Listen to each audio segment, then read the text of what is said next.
Hello everybody, my name is KingStix. In this video, I'm going to be showing you the single best Evelynn clear in League of Legends to hit level 6 as soon as possible, which will allow you to carry a lot more of your games and to up your win percent substantially. The biggest problem I see with low Evelynn players or new Evelynn players is they try to gank too much and they don't understand proper jungle pathing to hit 6 as soon as possible. So we'll be covering all of that in this video. 9 out of 10 times you're always going to want to start on your red buff. It gives you the best clears, fastest, and keeps you healthier in the jungle. Always start Hunter's Talisman and Refillable Potion. Never ever take 3 health pots. That is terrible. At the 105 second mark or at the very latest at the 108, get a ward down in this pixel brush right here. This will let you know if the enemy team is invading you, or more importantly, if the enemy jungler is going to start red buff and cross over to your blue or go for the scuttle crab. Now, if you see the enemy going for scuttle or going for your jungle, you'll see it coming from a mile away and you can react by invading him or potentially guarding your own camps with the help of your teammates if they are winning lane. Ideally, your top laner or mid laner should ward that for you. If they don't, that sucks. They're just not very good players and they don't understand the importance, and you'll have to ward it yourself like I showed you here. Now, I'm not getting a leash right now, so my clear is going to be a little bit slower and I'm going to lose a lot more HP. It's fine though. Evelynn's passive gives her a bunch of health regen, and the red buff will give me health regen as well. While doing the red buff, try to drag it into the bush and drag it towards your golem camp, because we're going to be going there next and we want to get as close as possible.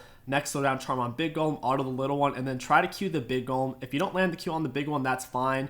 You should still be able to kill it as long as you use smite, with it only hitting you 1 time total. You really should save smite for the big golem since it does more damage than the red buff, and also by killing the big golem it allows you to take the camp much quicker since it will spawn into the 2 medium-sized ones, allowing you to kill the whole camp at once. Once you kill the large golem and the first medium golem alongside it, the camp will officially start to respawn. Since I killed the big one and the first medium one at 206, this camp will spawn in at exactly 4 minutes and 36 seconds. We'll be playing around this timer a little bit later. The golem camp is the only camp in the game where it will officially start respawning before you've technically finished the whole thing. If you're not familiar with the monster camp spawn times, here they are. While doing the monster camp, try to get comfortable with constantly moving and autoing and using your Q non-stop to take the camp as fast as possible. It's not good to just stand still, because a lot of the times you'll be missing certain monsters with your AoE Q while you're clearing the camp. After golems, go straight to raptors, and then we'll continue with the clear from here. We're not looking for any ganks right now. It's very difficult for Evelynn to gank since she's melee. She doesn't have a proper gap closer until she's level 6 and has invisibility. Not only that, but before she's invisible, it's nearly impossible for her to land her CC. Pro jungle tip: whenever you're taking the camp and the monster is getting very low, try to kite it to your next camp, especially on Evelynn.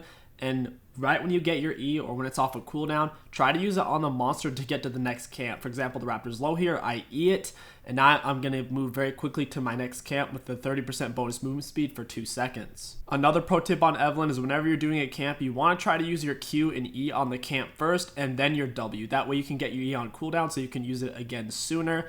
By just using W to initiate the camp on Evelynn, you'll just be sitting there waiting without doing any damage or burn damage from your Hunter's Talisman, and you'll be wasting a lot of time. Try to open on the camp up with your Q and your E, and then use your W. While you wait to attack the camp so you don't pop your W early, try to kite it towards your next camp. In this case, I pull it towards my blue buff, which helps me get to my blue buff faster.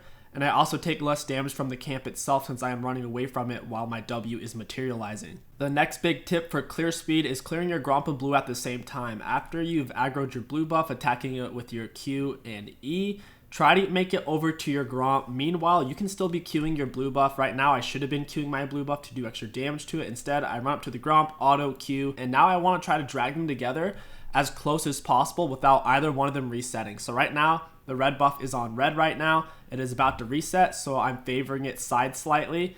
And then I see the gromp is starting to reset slightly, so I just take 1 step forward into the blue buff. And now neither camp is currently resetting.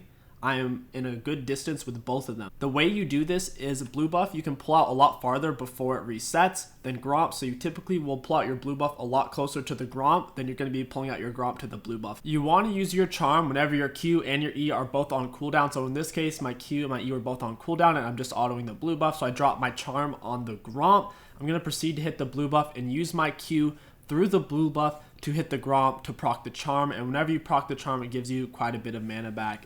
Once the gromp is charmed, you'll be taking way less damage, so don't panic, and then you should be smiting your blue buff around this time to get back a bunch of HP. and to also take the camps faster and giving yourself more mana regen. It's just a very efficient clear, killing them both at once with your Q. It's going to save you a little bit of time and help you hit level 6 that much faster. Do you guys remember that time where we're playing around those Krug spawns at the 436? That's something we're looking at right here. So after taking Gromp, it is 324. That means we have a whole minute and 12 seconds before our Gromps even spawn back in, which is what we want to play around to hit level 6 as soon as possible, since Gromps and this clear route gives us so much XP. Guaranteed XP, most importantly. For any of you who are getting information overloaded right now, ignore this part and wait till the video starts playing again. Alright, for those of you who can handle some more info, let me explain. It's not technically a minute and 12 seconds because it takes 30 seconds combined to recall and walk back to golems. So what we're actually looking at here is roughly 45 seconds to do stuff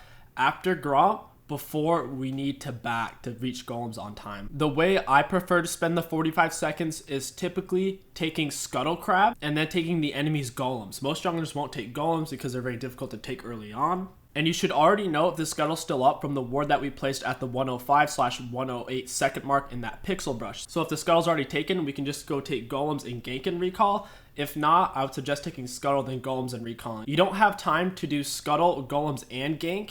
You only have time to do 2, and it's much safer and much more reliable to just go for the Scuttle and golems. Like we talked about earlier, Evelynn has really shitty ganks before she's level 6. Lacking invisibility makes it very difficult for her to gank.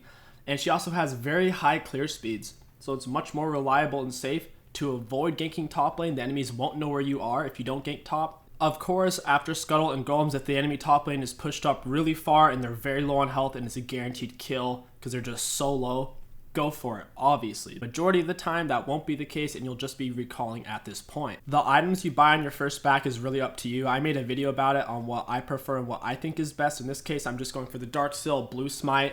Since I am going to be level 6, I don't believe having Sorc shoes will be the best buy. I can get behind people anyways with my invisibility. I don't need to rely off of tier 2 boots to get behind people. Not only that, but since I'm going to be hitting 6 really early here, having the extra damage from the Dark Steel and getting the stacks is going to help me snowball the game that much harder in solo queue. In this case, I do open up with the charm since I can see it from so far away before I attack the camp. I'm not really wasting time by just standing there. Since we are mirroring our jungle path, since we started on red golems raptors, after these golems my raptors should spawning in pretty much instantly. So I'm going to drag this towards my raptors, and what do you know, they are up. This is what's called efficient jungle pathing. Now after the raptors, can you guess what camp is going to be up next? It's going to be my wolves. And then can you guess the next one? Yes, it's going to be my gromp.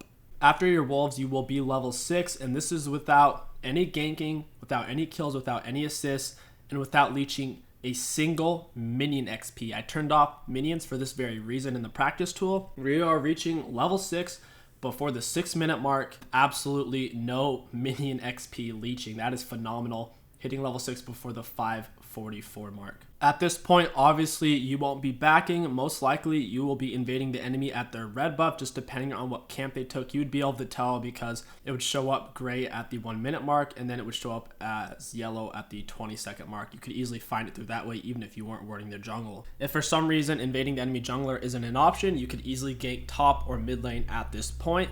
Or if you are on the other side of the map, you would just be ganking the mid or bot lane at that point. I don't really recommend taking Dark Harvest anymore. I don't feel like it's worth it unless you are super smurfing. And by super smurfing, I mean you are 2 full tiers above the division you are playing in. So let's say you are a D5 player. If you are playing in Gold 5 or lower, then yes, I would recommend going Dark Harvest on Evelynn for the Hyper Snowball carry.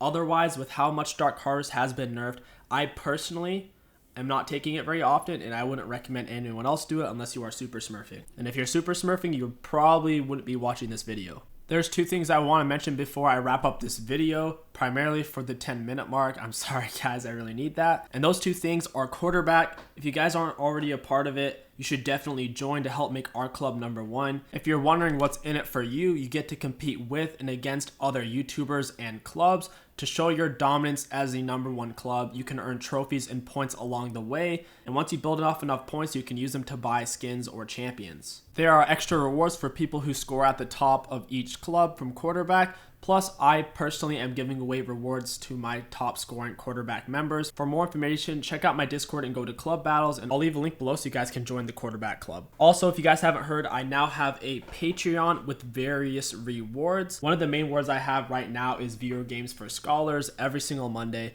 So if you want to do some video games with me on NA, definitely check out the Patreon. If you guys enjoyed this video and you want to support the channel, see more content like this, don't forget to like, comment, and subscribe. It really helps me out a lot. My name is KingStix. Thank you for watching, and I'll catch you guys next time.